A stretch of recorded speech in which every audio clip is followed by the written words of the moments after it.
a igreja permanece cumprindo o seu chamado de proclamar a palavra do nosso Deus. Ainda continuamos proclamando o Evangelho de Jesus. O fato de estarmos aqui na rede social é um esforço de não interromper, de não suspender essa que é a maior de todas as missões da Igreja do Senhor. Fazendo uso desse recurso, nós estamos levando aos nossos irmãos, membros da nossa igreja, o estudo, o ensino, a mensagem da palavra para edificação.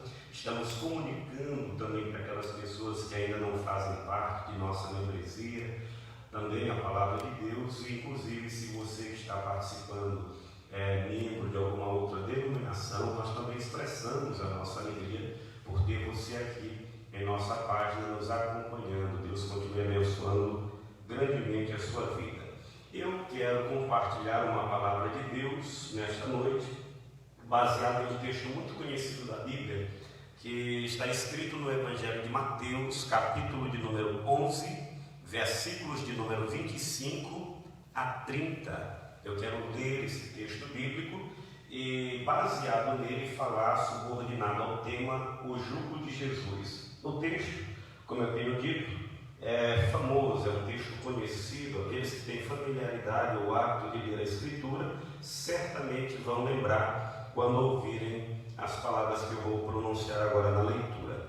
A palavra de Deus diz assim: naquele tempo, a partir do versículo 25, Mateus capítulo 11, a partir do versículo 25. Naquele tempo, respondendo Jesus, disse: graças te dou, ó Pai, Senhor do céu e da terra, porque tu ocultaste estas coisas aos sábios e instruídos e as revelastes aos pequeninos. Sim, ó Pai, porque assim te aprouve. Todas as coisas me foram entregues por meu Pai, e ninguém conhece o Filho senão o Pai, e ninguém conhece o Pai senão o Filho, e aquele a quem o Filho o quiser revelar. Vinde a mim, todos vós que estáis cansados e oprimidos, e eu vos aliviarei. Tomai sobre vós o meu jugo e aprendei de mim, que sou manso e humilde de coração, e assim encontrareis descanso para as vossas almas. Versículo 30. Porque o meu jugo é suave e o meu fardo é leve. Meus queridos, esse texto registrado por Mateus, ele menciona um incidente curioso do ministério do Salvador. Em algum momento de seu ministério, nós já vamos falar um pouco acerca disso, Jesus, ele expressa publicamente uma alegria, mas uma alegria tão grande a ponto de que, de fato, ele extravasa ela publicamente. O texto, em apreço, ele expressa para nós não uma alegria, uma manifestação de alegria comedida, mas uma manifestação de alegria, de certa forma ou em alguma medida, extravagante. Jesus manifestou às pessoas que estavam próximas a ele uma grande alegria, e essa alegria de Jesus resultou em louvores, em exultação, em gratidão a Deus. E as palavras são registradas para nós dizendo que Jesus literalmente deu graças ao Pai. Ele se dirigiu a Deus dando graças por causa de uma determinada circunstância. A circunstância também está mostrada nesse texto. O texto mostra para nós que Jesus está satisfeito com a maneira com que o Pai está procedendo. Ele está satisfeito com as ações, com as realizações do seu Pai, que é Deus. Bendito seja o nome do Senhor. E aí ele vai também, além de expressar essa alegria por meio de um ato de gratidão, de exultação, ele vai agora também se dirigir às pessoas que estão lhe ouvindo. Esse texto pode ser dividido, na verdade ele é dividido em dois parágrafos. O primeiro parágrafo vai do versículo 25 ao versículo 27 e o segundo parágrafo vai do versículo 28 ao versículo 30. No primeiro parágrafo nós temos a exultação, a alegria, o louvor de Jesus pelas ações do Pai. No segundo parágrafo, nós temos Jesus chamando as pessoas para virem a Ele e, além disso, para aceitarem uma oferta que Ele lhes está fazendo. É isso que o texto deixa bem claro para nós. Então eu escolhi essa passagem tão conhecida daqueles que, repito, têm familiaridade com o texto bíblico, para nesta noite comunicar uma palavra de Deus baseada no tema O Jugo de Jesus. E eu quero fazer algumas considerações sobre essa passagem. Em primeiro lugar, eu quero me referir ao tempo em que Jesus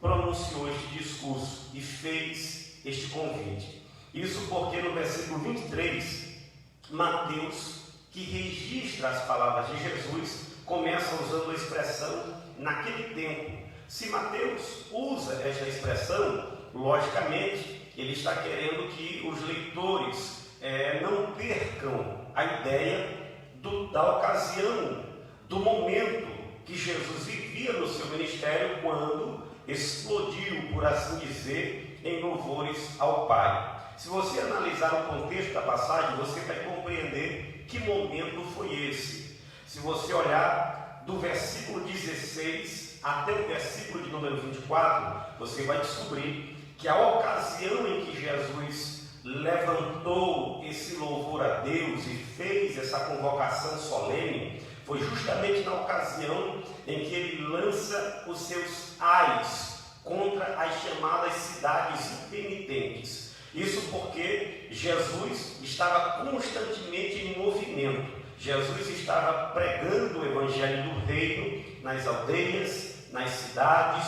nos povoados, nos lugarejos, nas ruas, nos mercados, nas casas, aonde quer que Jesus se encontrasse, ele proclamava o evangelho do reino. Ele inclusive deixou bem claro que foi para isto que ele havia sido enviado, e ele precisava cumprir esta missão. Eu fico fascinado com a dedicação de Jesus, com a obediência de Jesus. Você pode, por exemplo, se lembrar do que está escrito em João, capítulo de número 4, quando ao meio-dia Jesus chega a uma aldeia, uma pequena aldeia chamada Sicar, e os seus discípulos vão até a aldeia para comprar alimento, e Jesus fica à beira do poço de Jacó, e ali ele se encontra com uma mulher e começa a conversar com ela, começa a instruir ela acerca do reino de Deus.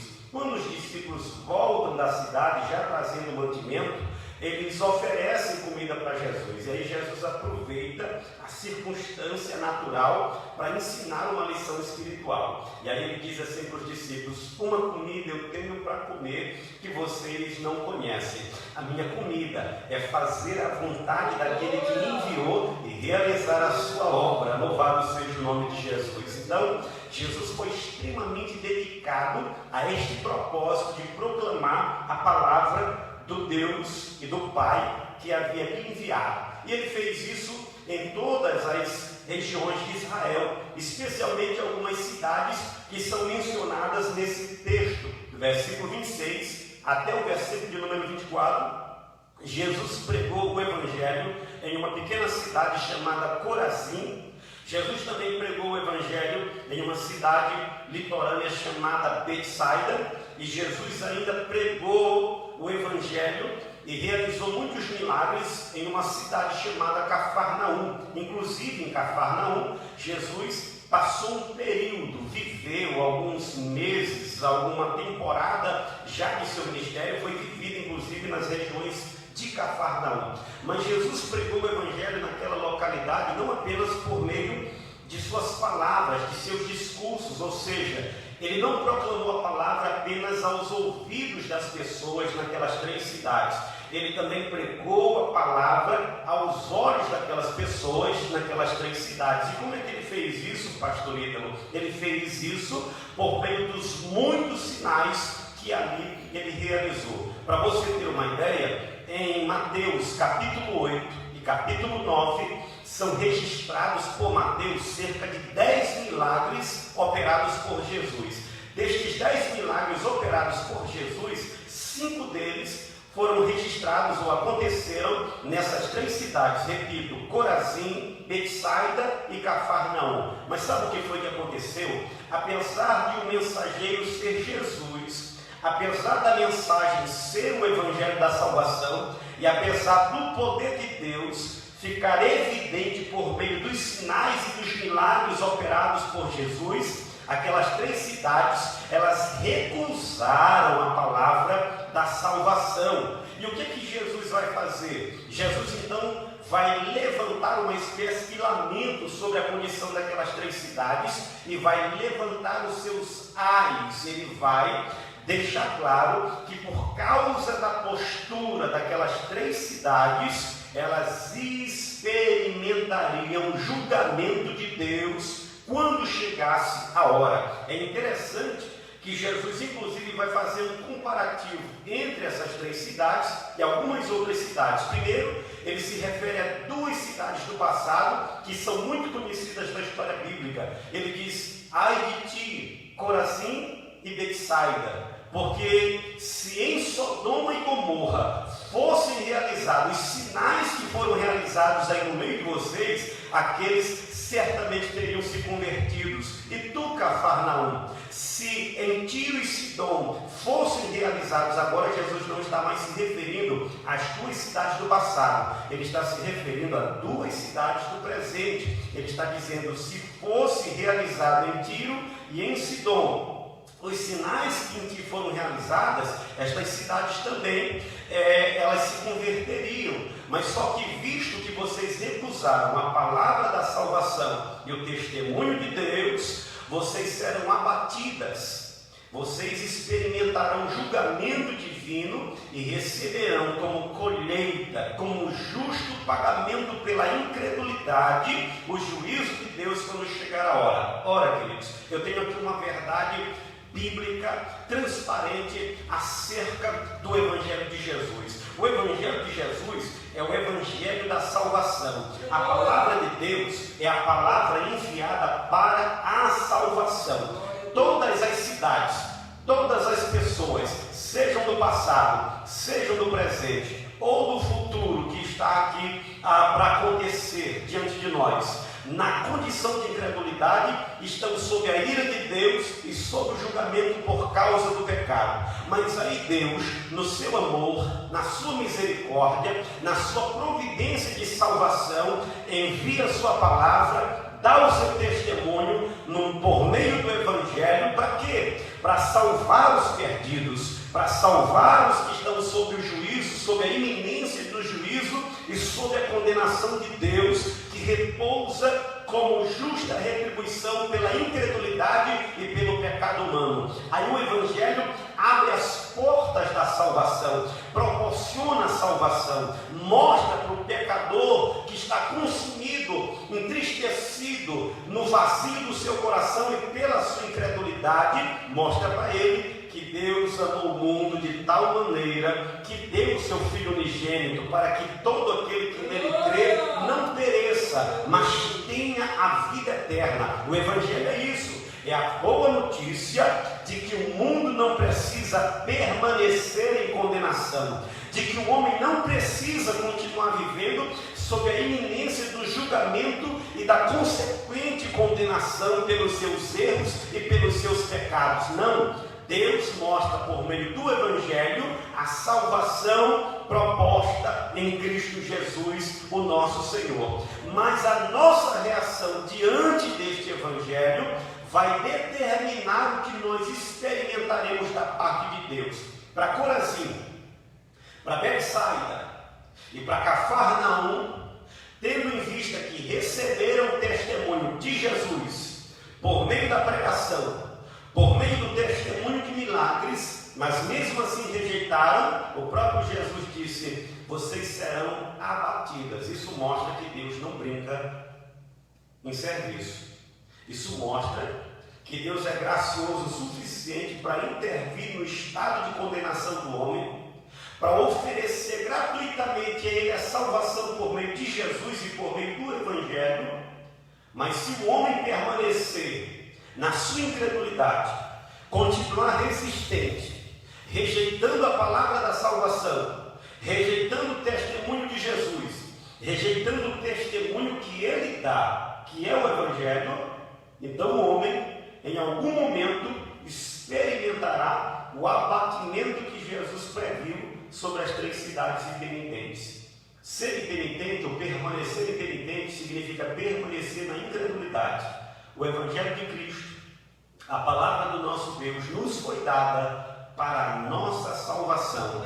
Se ela for recebida com fé, se ela for acolhida no coração, se o testemunho acerca de Jesus for abraçado, se o testemunho acerca de Cristo for abraçado com fé, a salvação de Deus se tornará uma realidade para aquele que ouve a palavra do Senhor. Mas se a persistência na incredulidade for a decisão tomada, o abatimento ocorrerá quando chegar a hora.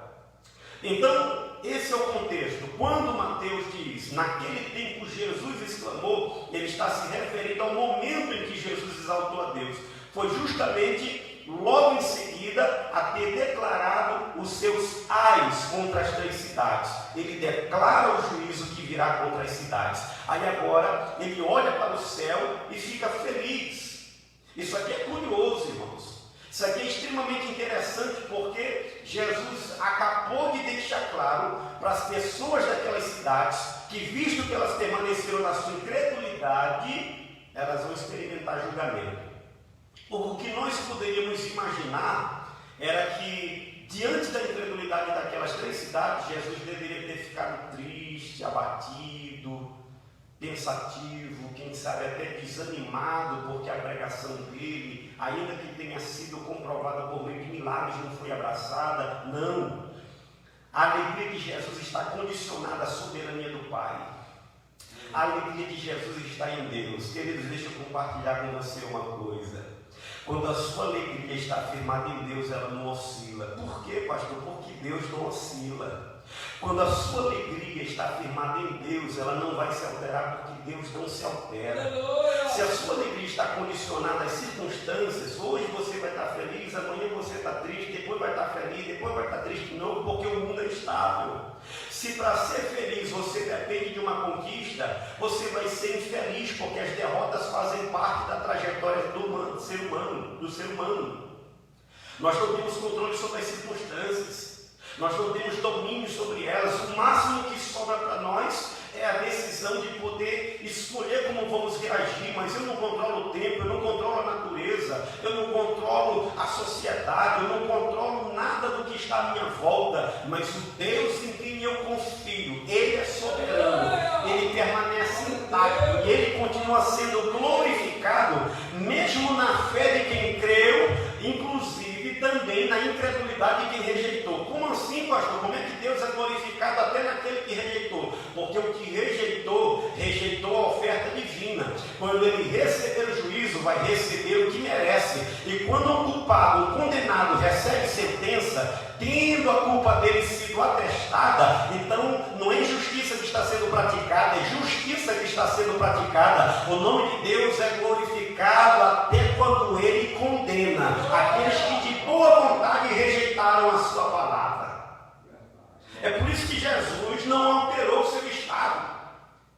Às vezes eu fico indignado com a postura de muitas pessoas que dizem-se cristãs, que leem a Bíblia, mas não compreendem como é que Deus age, como é que Deus atua e quem é Deus. Às vezes nós somos tão melosos na nossa fé que a gente quer dar aula de sentimentos para Deus, aula de amor para Deus.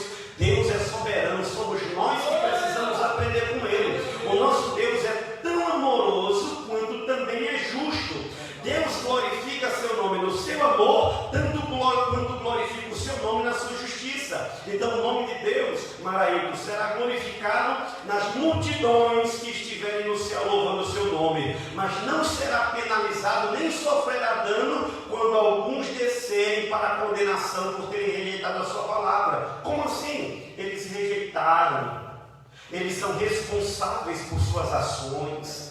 Eles escolheram rejeitar a palavra da salvação que Deus enviou. O que vale para Corazim, o que vale para Betsaida, o que vale para Cafarnaum, vale para as pessoas em todas as cidades, em todos em todas as gerações.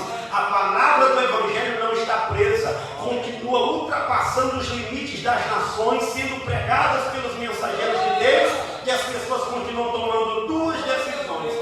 Algumas recebem a palavra e creem que Jesus é o Filho de Deus, o Salvador de todos os homens. Mas outros olham para mim, por exemplo, numa noite como essa, pregando com certa empolgação e dizem: esse camarada está só propagando a religião dele, o discurso dele é apenas discurso religioso. É não, meu querido, é não. Isso é palavra de Deus, isso é Evangelho de Deus. O Evangelho de Deus diz que Jesus Cristo é o Senhor e o único Salvador de todos os homens.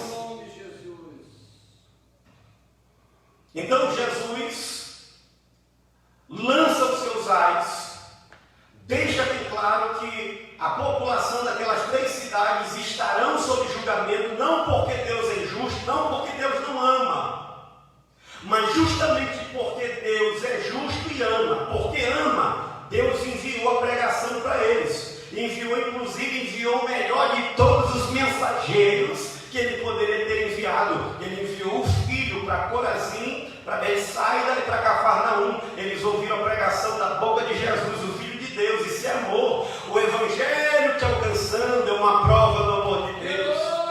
Mas se você não crê no Evangelho, rejeita a palavra da salvação, a justiça de Deus te abraçará também quando chegar a hora, visto que você não crê no Evangelho. E isso é o que sela sobre nós a sentença, porque o Evangelho mostra o caminho da salvação e mostra os perigos da desobediência. O caminho da salvação é a fé em Jesus. O caminho da desobediência vai dar na condenação, a incredulidade, a rejeição do Filho de Deus. Então, a segunda coisa a considerarmos desse texto é que no meio do seu louvor, Cristo glorifica o Pai. Graças te dou, ó Pai. Que coisa interessante. Primeiro, ele dá graças ao Pai, ele reconhece a soberania do Pai, ele diz: Senhor do céu e da terra. Ele domina lá tanto quanto domina aqui. Ele é Senhor lá em cima tanto quanto é Senhor aqui embaixo. Louvado seja o nome dele para sempre. E também ele também declara as ações de Deus. O que é que Deus está fazendo agora? Deus está, nas palavras de Jesus, ocultando estas coisas aos sábios e aos entendidos, e está revelando estas mesmas coisas aos pequeninos. Isso aqui me faz pensar sobre a divisão da audiência de Jesus. A audiência de Jesus era sempre formada por esses 2 níveis, por esses 2 tipos de pessoa.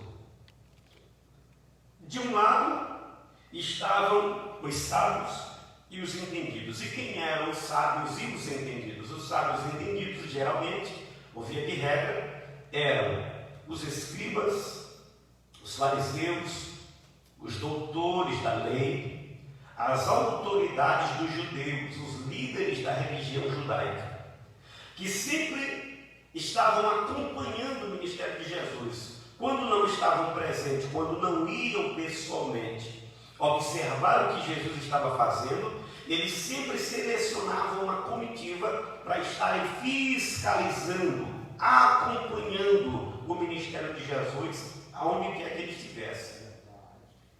E quem eram os pequeninos? Os pequeninos era o povo comum, era o povo pobre, era o povo humilde, castigado, sofrido, era o povo simples, que geralmente representava uma parte maior da audiência que sempre estava ouvindo Jesus. Jesus disse que enquanto ele pregava, que enquanto ele revelava estas coisas, este plano da salvação, Deus mesmo se encarregava de esconder, de ocultar, de impedir que os sábios e os entendidos enxergassem, ouvissem, entendessem o que Jesus estava falando. Mas ao mesmo tempo Deus facilitava para os pequeninos a compreensão da palavra. Por que é que Deus faz isso? Por que é que Deus age dessa maneira? Será que Deus não está sendo injusto, já que Ele está entregando a palavra da salvação? Por que é que Ele impede que algumas pessoas compreendam e permite que outras pessoas entendam? entendam. Será que Jesus não está sendo seletivo, não está fazendo acepção de pessoas com respeito ao termo da palavra, né? ao termo, significado da palavra, acepção? Será que Jesus não está sendo injusto ao encobrir de um e facilitar a compreensão para o outro? Não, ele está exercendo a sua soberania, ele está exercendo também a sua justiça. Nós não podemos censurar Deus, nós não podemos criticar Deus quando Ele está usando de justiça, queridos. Nós devemos glorificar a Deus, exultar diante de Deus quando Ele executa a sua justiça. Por que é que Ele está escondendo dos sábios e dos entendidos? Eu citei esse grupo de pessoas, escribas, fariseus, mestres da lei, líderes da religião judaica. Por que Jesus chama eles de sábios e entendidos? Jesus não está apenas adjetivando, dando qualidade a esse grupo de pessoas. Jesus está, inclusive, fazendo uma referência ao perfil dessas pessoas. Eles não são apenas, no significado da palavra, sábios e entendidos. Eles são arrogantes por causa de seu conhecimento, de seu pretenso conhecimento. Eles são muito grandes, eles são muito espertos, são muito inteligentes, são grandes demais para a simplicidade da palavra que é pregada no Evangelho, que é pregada pela igreja. Eles são intelectuais, eles têm um arcabouço de informações que forma em sua mente, né, um grupo, determina uma inteligência avançada, uma sabedoria elevada. Eles acreditam, inclusive, que estão acima do povo comum, são mais inteligentes, são mais esclarecidos, são iluminados, têm acesso à informação que o povo comum não tem. E aí eles acham que isso faz deles especiais, diferentes, tão fortes, tão poderosos, entre aspas, que podem até determinar o conteúdo que deveria ser pregado pela igreja, quando na verdade isso é determinado por Deus. Paulo enfrentou esse tipo de ouvinte na pregação dele. Todos os discípulos enfrentaram isso, Jesus enfrentou. Os escribas e fariseus, eles eram marcados pelo seu orgulho e pela sua soberba. O Evangelho, infelizmente, encontra dificuldades para atingir o coração de pessoas egoístas, de pessoas arrogantes, de pessoas autossuficientes, de pessoas cheias de si mesmo, de pessoas que acreditam que a firmeza de seu ser está ligada aos seus diplomas, às suas formações, às suas informações. Elas acreditam que não estão na condição do povo menos esclarecido, que são, entre aspas, tapeados pelo discurso da igreja, tapeados pelo discurso do pastor, tapeados pelo discurso da Bíblia. Eles são muito esclarecidos, grandes demais. E aí Jesus pega o sábio e apanha ele na sua própria sabedoria. O sábio está esperando que o caminho da salvação seja uma coisa enigmática, muito filosófica, que envolva muita lógica, muito raciocínio. E aí Deus escolhe outro caminho, pega o filho dele e envia para morrer condenado na cruz do Calvário por meio de soldados romanos e por meio da inveja de líderes judeus. Aí a cruz se torna loucura para os que perecem, mas para nós que estamos sendo salvos, ela é o poder de Deus. Bendito seja o nome de Jesus para sempre.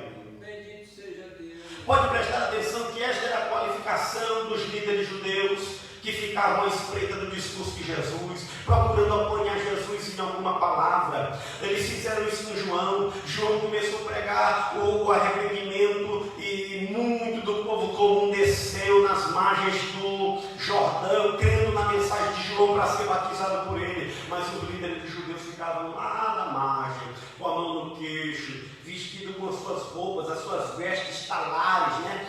Os seus filactérios pendurados na testa, no pulso, nos dedos, e ficavam com aquele ar de doutores de religião, olhando para aquele pregador rude na beira do rio, sem uma sinagoga, sem o templo, mas pregando na beira da água. Eles olhavam e ficavam avaliando como conhecedores da verdade e diziam: isso não é para mim. Mas aí João olhou para eles também e disse: essa mensagem também é para vocês. Vocês estão fugindo dela, mas elas apartam a vida de vocês. E João diz assim: raça de víboras? Quem ensinou vocês a fugir da ira vindoura? Quem foi que disse que vocês estão além do julgamento que virá sobre os incrédulos?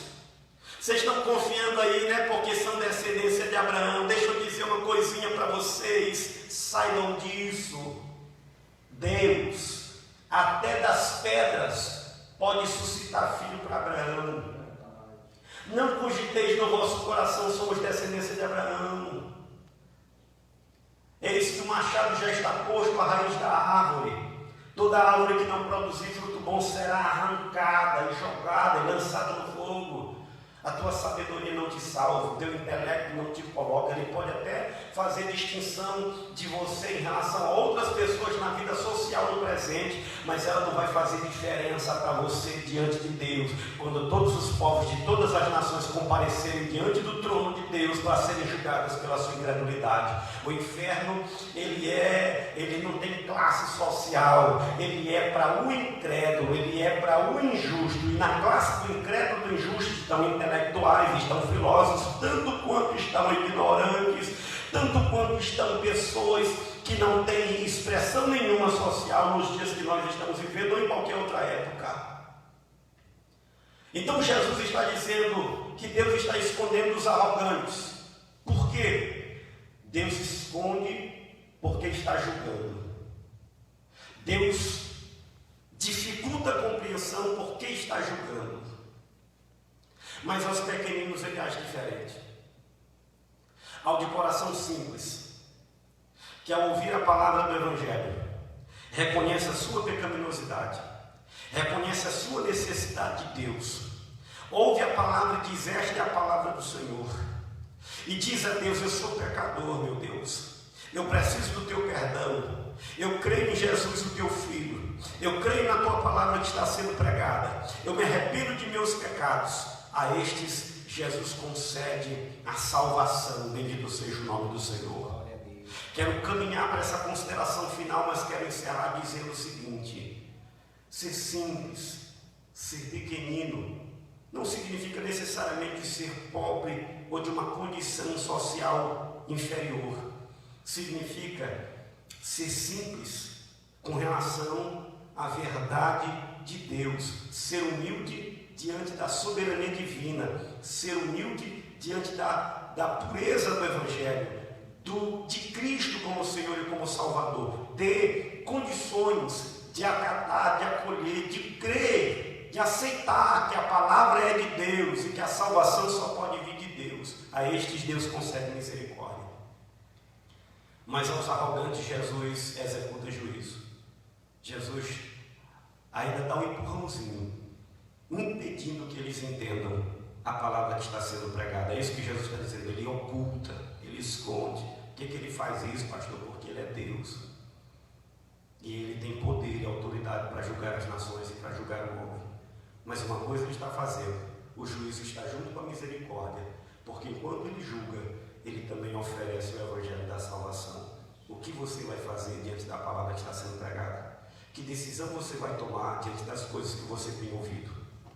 Jesus encerra o seu louvor e agora dá um brado dizendo: vinde a mim, todos vós que estáis cansados e sobrecarregados, e eu vos aliviarei. Olha que oferta extraordinária. Eu vou dar alívio para aqueles que vierem para mim. Não para mim, não para mim, porque eu também precisei ir. Não para a igreja, porque a igreja vai para ele. É ir a ele, porque ele pode chamar para ele. Ele tem autoridade e ele tem para dar. Eu sou vazio, todo homem é vazio, todo homem está perdido, todo homem está sob o juízo e sob a condenação, mas ele não, ele é redentor, ele é santo, ele é poderoso, ele é Senhor, ele é Salvador, ele é o Deus homem, crucificado no Calvário, ressuscitado ao terceiro dia, de pé até hoje à direita de Deus, glorificado entre os anjos, e voltará para buscar a igreja. É para ele que nós estamos apontando. Quando os profetas pregavam o Evangelho, ou aliás, anunciavam a palavra do Antigo Testamento, eles nunca disseram: vinde a mim. Eles diziam sempre: Deus vai enviar o Messias, Deus vai enviar o ungido. Eles apontavam para o Salvador. Os apóstolos nunca disseram: venham para mim, venham para mim. Eu vejo hoje gente dizer: vem para essa igreja, faz parte dessa igreja. A crê neste homem, crê neste pregador, crê naquele pastor. É Jesus, é vinde a Jesus. Ele é Senhor e Ele é Salvador. Ele tira a culpa do pecado, Ele perdoa pecado, Ele cura enfermidade, Ele salva o enfermo, o doente, Ele restaura a vida, Ele liberta, Ele transforma, Ele perdoa pecados e Ele garante a vida eterna para o que nele crê. E é Ele que eu estou pregando nesta noite. Ele diz: vinde a mim, os que estáis cansados e sobrecarregados. A minha tradução diz oprimido, porque na verdade o que mais a gente encontra hoje é a gente nessa condição. O mundo está cheio de pessoas cansadas e oprimidas. Elas têm tudo que um ser humano poderia desejar, tem boa condição, tem estabilidade, tem reconhecimento social, mas não consegue dormir uma noite inteira, não consegue comer em paz, não consegue viver tranquilo, não consegue ser feliz, falta sempre alguma coisa, tem dinheiro na conta.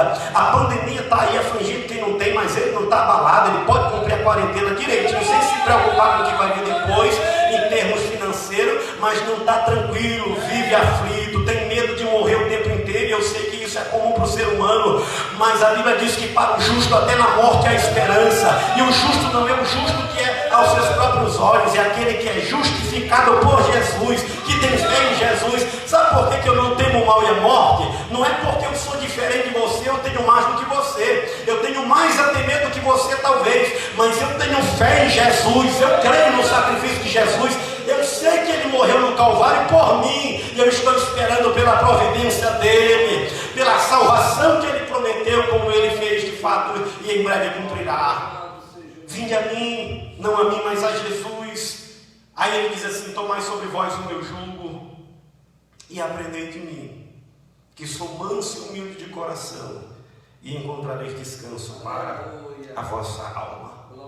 Jesus, além de convidar para vir a Ele, de oferecer alívio, o alívio que você precisa, o alívio que a tua alma carece, o alívio que a tua consciência grita, o preenchimento para esse vazio do coração que não encontra descanso nem de dia nem de noite, em momento nenhum, em nenhuma circunstância.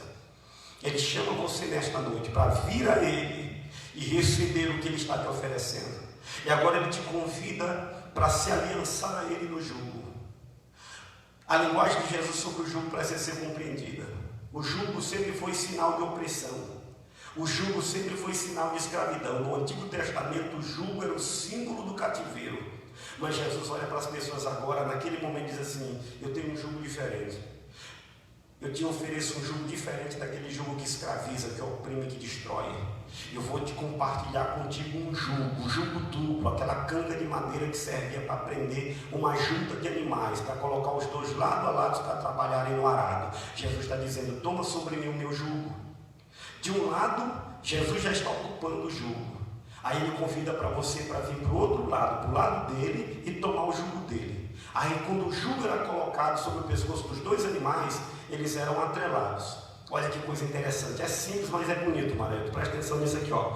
O jugo é símbolo de aliança, porque quando os animais eram atrelados, eles não se separavam mais. Jesus está dizendo: se tu tomar o meu jugo, a gente não anda mais separado, nós só vamos andar junto. Eu vou estar contigo o tempo inteiro, a toda hora. Louvado seja o nome do Senhor para sempre. O jugo também era suave, segundo Jesus. Por quê? Porque o jugo precisava ser feito por um carpinteiro profissional. Então, quando o camarada tinha um animal para trabalhar no arado, ele levava o animal ou na carpintaria, ou o carpinteiro vinha ter o animal para tirar a medida exata do pescoço, porque o jugo precisava ser feito sob medida. Se ele ficasse folgado ou muito apertado, ele ia ferir o pescoço do animal enquanto ele estivesse trabalhando. Mas sendo feito sob medida, feito sob medida, ele não ia ferir. O que Jesus está dizendo é o seguinte: o jugo deste mundo já te feriu demais, mas o meu não vai te ferir. O meu vai cair como uma luva, vai te vestir como uma roupa perfeita. Você vai se sentir seguro,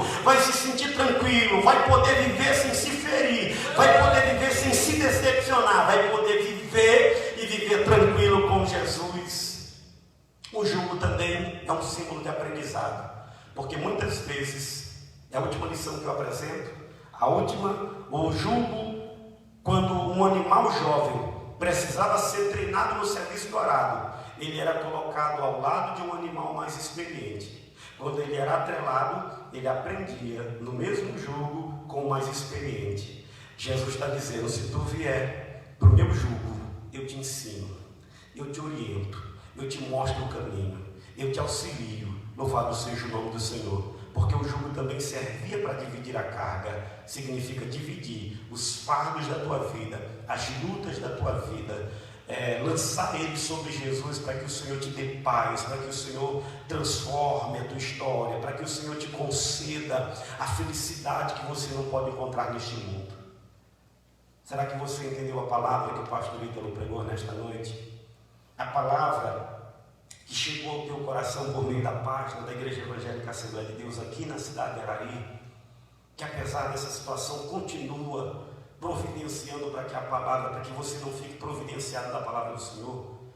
O que você vai fazer diante dessa palavra? Se você não entendeu, qual é a tua reação esta noite?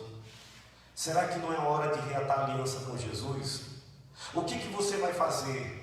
Vai rejeitar o testemunho? Vai rejeitar a palavra? Vai permanecer sob a iminência do julgamento?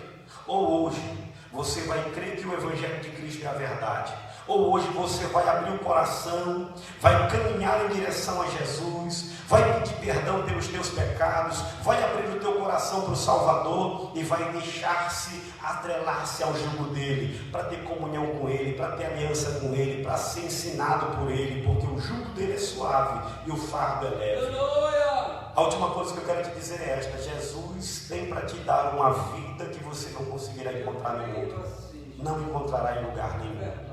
Se você nesta noite quiser consumar esse momento juntamente comigo, fazendo uma aliança com o Filho de Deus, fique à vontade para se manifestar aí nos comentários, porque eu vou orar agora encerrando o culto, vou orar agradecendo a Deus por este momento glorioso em que a palavra de Deus foi anunciada e dar a você a oportunidade de, quem sabe, fazer uma aliança com o Filho de Deus. Em uma das nossas transmissões, num domingo à noite, nós não tivemos condições de acompanhar, mas pelo menos 3 pessoas depois foram identificadas nos comentários como que fizeram o seu pedido de oração porque queriam fazer uma aliança com Jesus. Infelizmente, nós não tivemos atenção naquele momento, mas esperamos que você esteja firme com Jesus.